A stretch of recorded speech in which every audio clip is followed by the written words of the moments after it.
Bapak Ibu hadirin yang berbahagia, tentunya banyak sekali acara-acara yang sudah kami persiapkan, namun dikarenakan waktu jua yang tidak memungkinkan, maka beberapa agenda-agenda yang sudah kami susun nanti akan kami tampilkan usai berbuka puasa. Untuk itu, karena Profesor sudah hadir, Bapak Profesor Dr. Kiai Haji Said Agil Hussein Amunawar, LCMA, sudah hadir, kami persilakan untuk memberikan tausiah dan doa bersama untuk para jamaah NBO. Silakan Ustaz.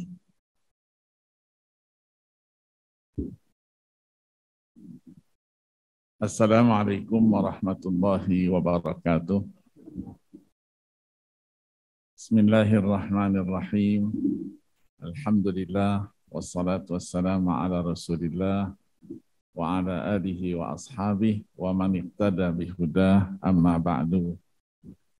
Bapak-bapak dan ibu-ibu sekalian yang berbahagia, alhamdulillah sore hari ini Allah takdirkan kita bertemu kembali setelah pertama kali saya mengikuti online karena kesibukan yang tidak bisa ditinggalkan.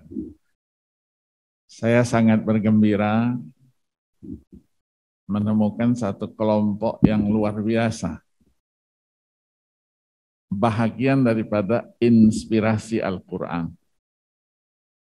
Saya selalu menyampaikan, sebagai orang yang menggeluti Al-Quran dari sejak kecil, Allah takdirkan umur 4 tahun saya sudah khatam Al-Quranul Karim. Walaupun saya boleh dikatakan mengenal huruf itu langsung dari orang tua saya, dibimbing. Sehingga pada waktu umur 5 tahun saya sudah digelari dengan qori kecil, gitu. Pakai sarung, dipakein kopiah putih, sehingga beberapa perusahaan dulu, termasuk Pupuk Sriwijaya, ketika diresmikan pertama kali oleh almarhum Insinyur Ibrahim, saya yang disuruh membaca Al-Quran di atas panggung, tinggian panggungnya dari orangnya. Maka saya sangat berbahagia. Maka dari itulah orang tua saya selalu menyampaikan, Al-Quran itu segalanya. Hari ini pun terbukti salah satu dari apa yang disampaikan oleh orang tua saya dulu. Kebetulan beliau adalah, kalau sekarang ini mungkin pahlawan Al-Quran. Tidak kenal capek, tidak kenal apa, pokoknya dari pagi sudah berurusan dengan Al-Quran. Terutama kepeduliannya dengan anak-anak yang masih dalam usia-usia yang boleh dikatakan mudah berubah, mudah terbawa. Maka di rumah saya dulu antara maghrib dengan isya dikumpulkan lebih dari 300 anak untuk diajari membaca, mengenal huruf-huruf Al-Quran itu.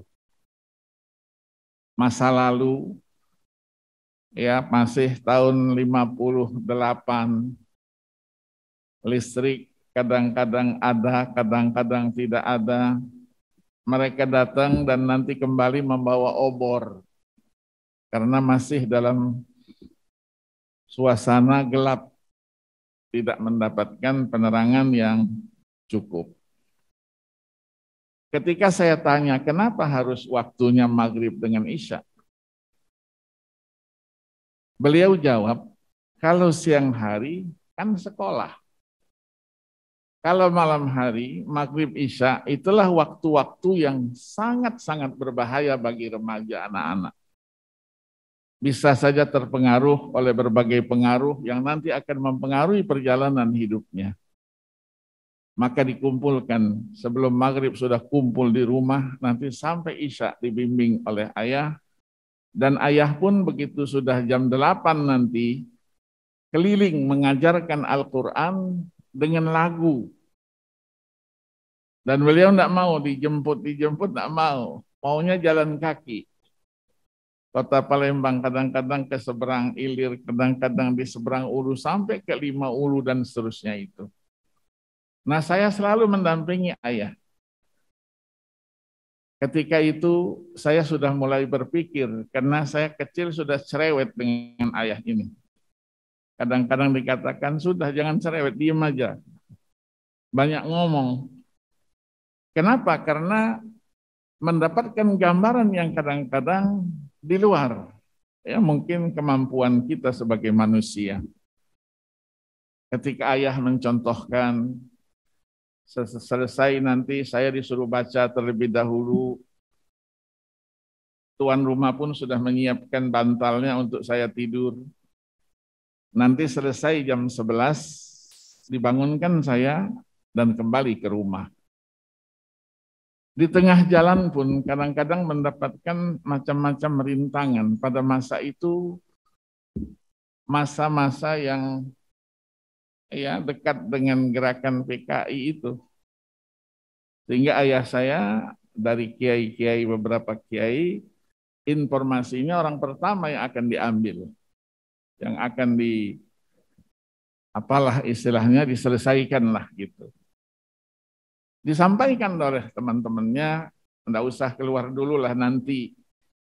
Dia bilang enggak apa-apa. Jawabnya satu, Al-Quran bersama saya. Insya Allah katanya orang yang selalu bersama Al-Quran, hidupnya akan selamat, dunia dan akhirat. Ini tekad dia.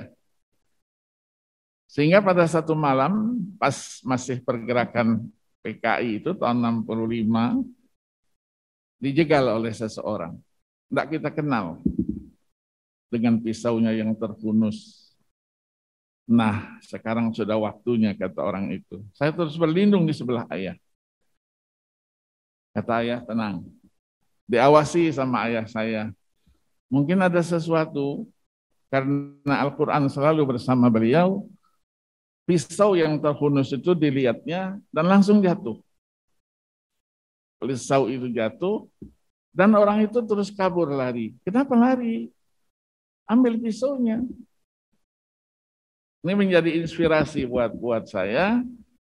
Akhirnya saya terus dididik sedemikian rupa, dan ketika saya sudah mulai remaja, saya mulai diperkenalkan dengan beberapa guru. Kamu belajar di sini, kamu belajar di sini, termasuk cara baca Al-Quran yang benar.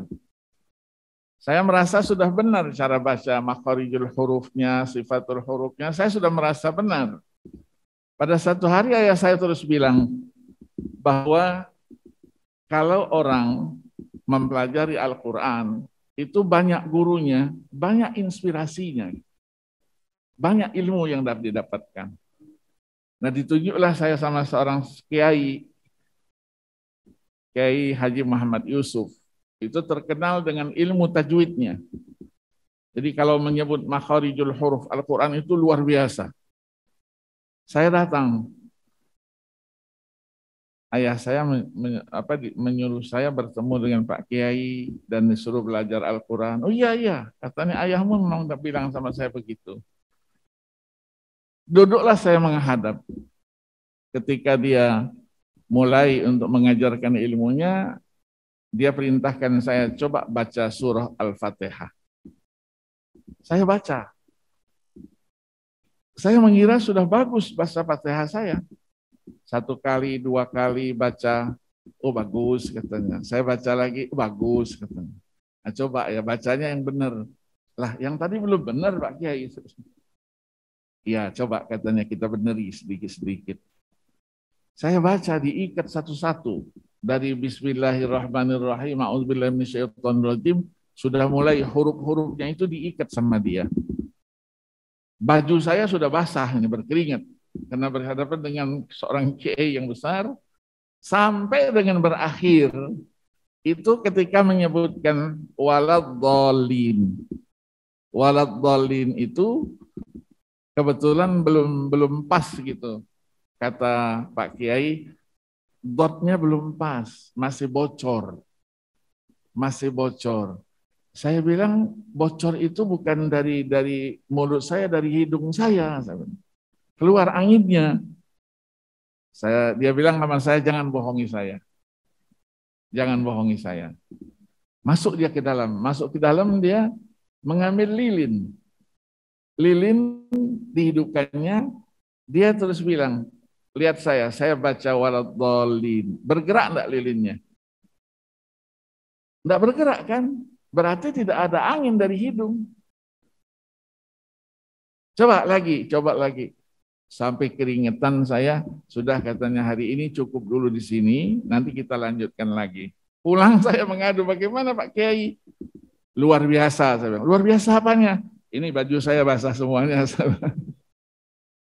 Ini inspirasi.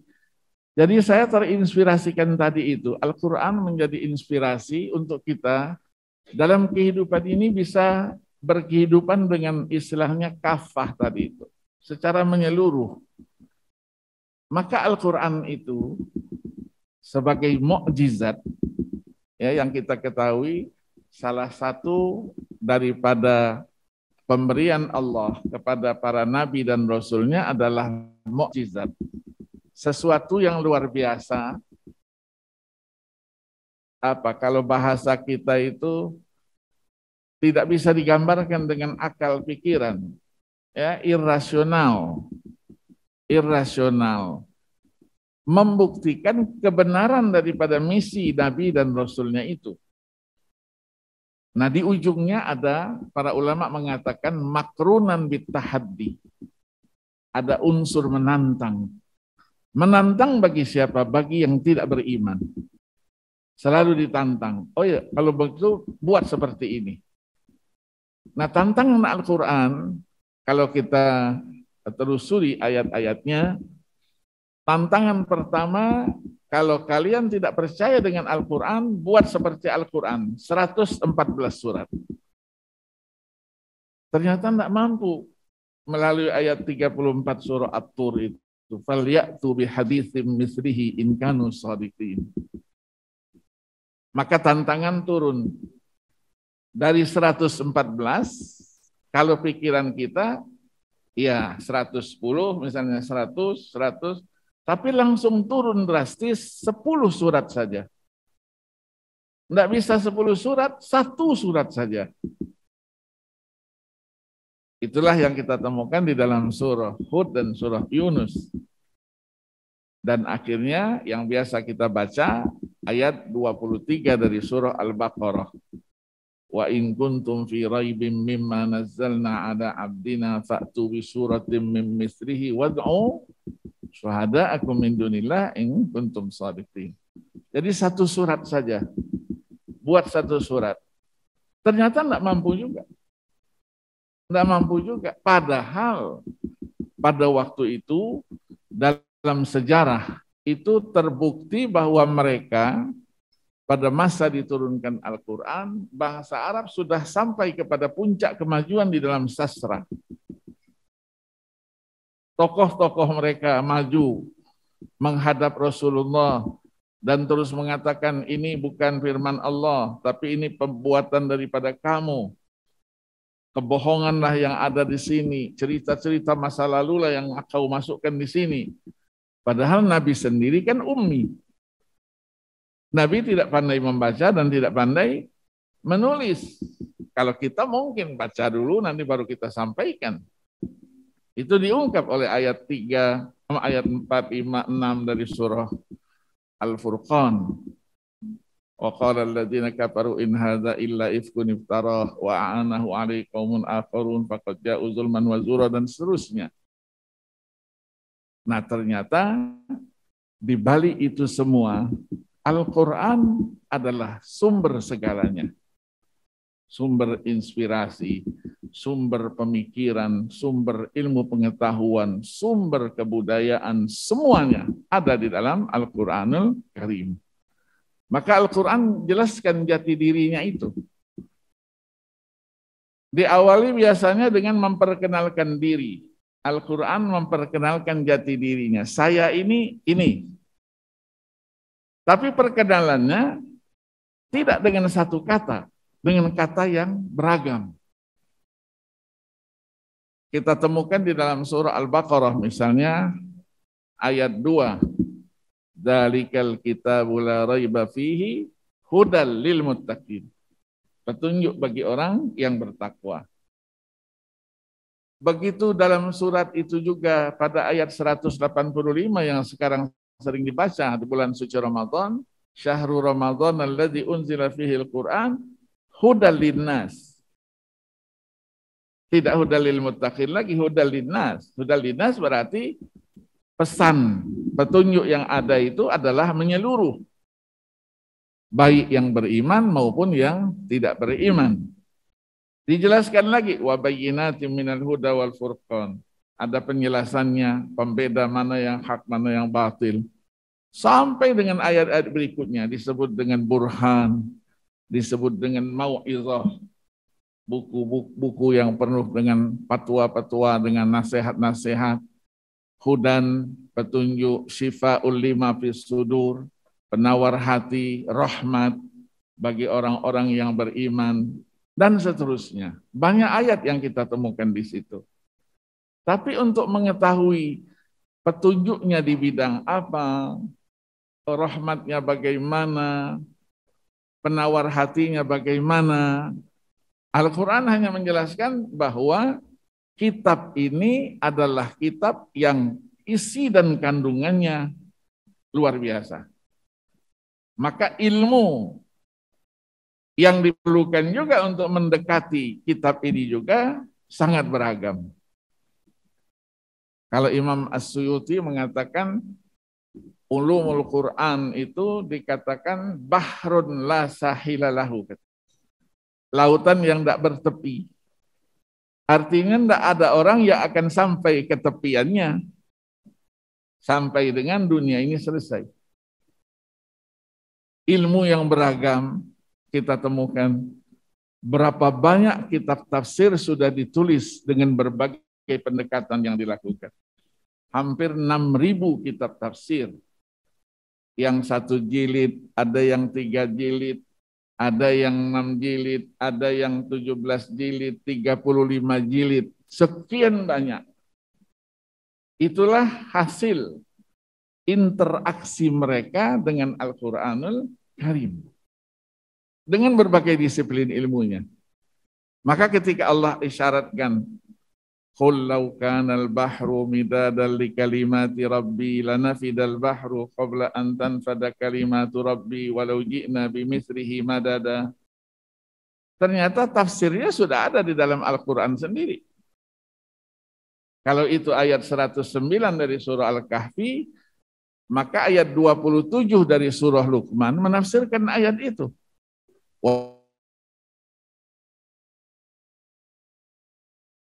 Walau annahum min ba'di sab'atu abhurin ma nafidat kalimatullah innallaha azizun hakim.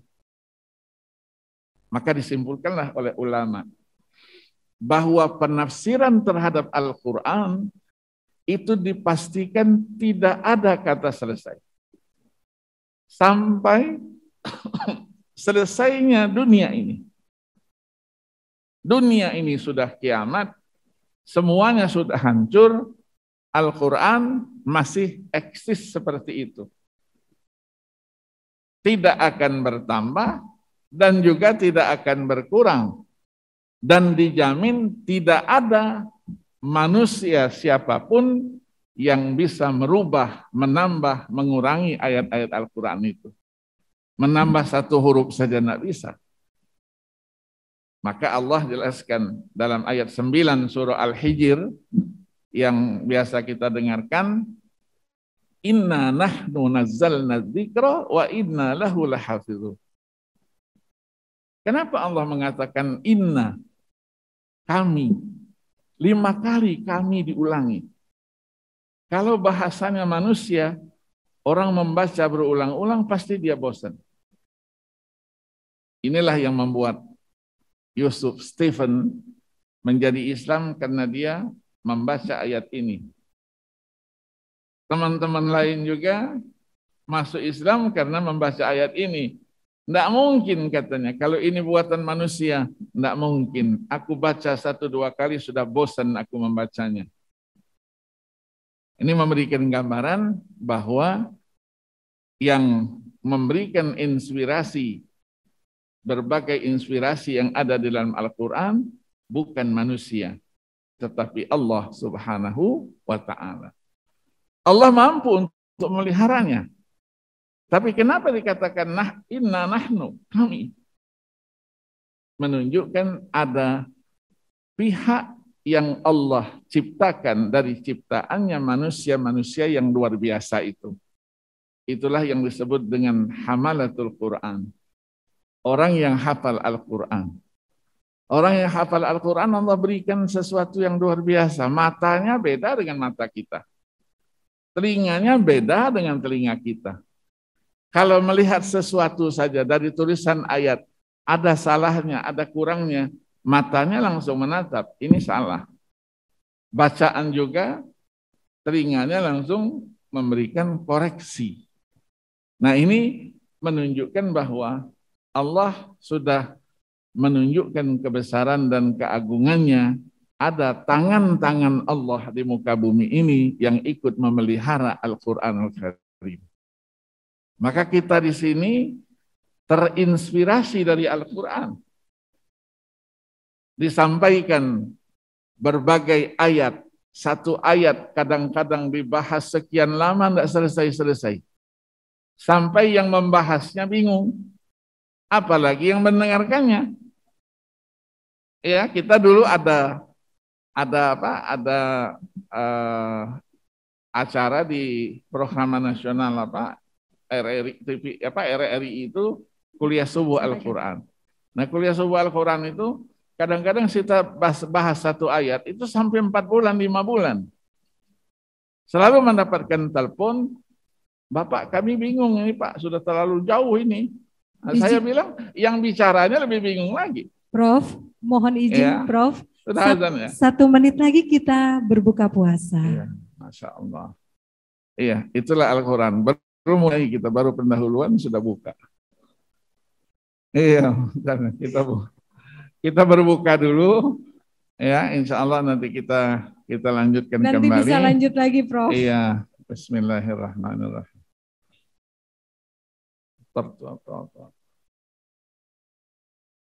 Dhahabat dhama wa abtalatil uruq wa sabatal ajru insyaallah. Mari kita buka itu. Terus sedikit lagi ya. Kasih.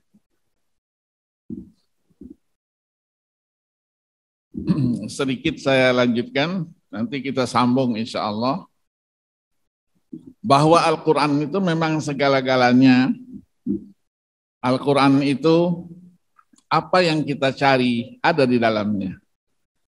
Ini bukan ungkapan saja, tapi sudah dibuktikan oleh seorang tokoh besar, Al-Imam Syafi'i, Abu Abdullah Muhammad bin Idris Asy-Syafi'i, yang menjadi salah satu daripada tokoh 4 mazhab itu, yang wafat 204 Hijriah.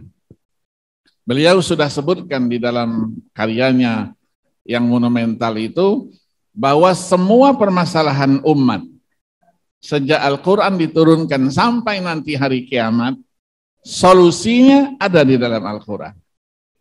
Nah, tinggal kita bisa mencari itu ataukah tidak, maka semua permasalahan ketika kita angkat satu ayat ternyata memberikan inspirasi yang beragam, yang menunjukkan bahwa itulah Al-Quran sangat sempurna. Maka orang yang bisa membacanya mendapatkan satu kemuliaan. Maka kalau kita bahas ayat pertama diturunkan, Iqra, baca. Kenapa tidak isma, dengar? Ya, karena membaca itu adalah kunci segala-galanya. Di sini membaca bukan arti sekedar membaca mengenal hurufnya, melihat hurufnya, tapi membaca dalam arti yang luas. Membaca lingkungan, membaca apa, semuanya termasuk perintah membaca itu. Nah, kemudian ayat yang diturunkan itu suratnya surat ke-94, Al-Alaq. Kemudian ada teguran, tidak boleh berdiam diri. Turunlah ayat dalam surat, ya ayyuhal muddathir, ya ayyuhal muzammil. Kita harus bangun. Dengan Al-Quran kita bangun. Apa yang mau kita bangun? Diserahkan kepada kita semua, mengingat keluasan dari Al-Quran itu luar biasa, luar biasa. Jadi nanti kita akan ungkapkan, dan saya termasuk yang menggeluti Al-Quran itu dan bisa diberikan oleh Allah ya kemudahan untuk menghafalnya 30 juz dalam waktu yang begitu singkat, menggali isi dan kandungannya, dan kebetulan sempat tinggal saya di Madinah Al-Munawwarah dan Makkah Al-Mukarramah selama 12 tahun dan sampai mendapatkan gelar S3 di sana. Ini mungkin sekedar pengantar, nanti kita lanjutkan. Terima kasih, mohon maaf atas segala kekurangannya. Wassalamualaikum warahmatullahi wabarakatuh.